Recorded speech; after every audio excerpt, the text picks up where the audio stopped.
You know what? When I was young, I became a very good voice artist when I was 7. Why?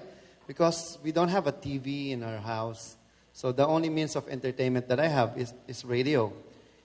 Imagine I'm listening to this radio drama called Gabi ng Lagim every day.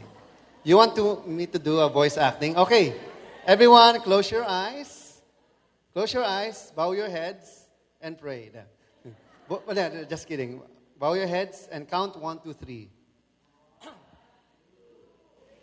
Isang gabi ng lugim,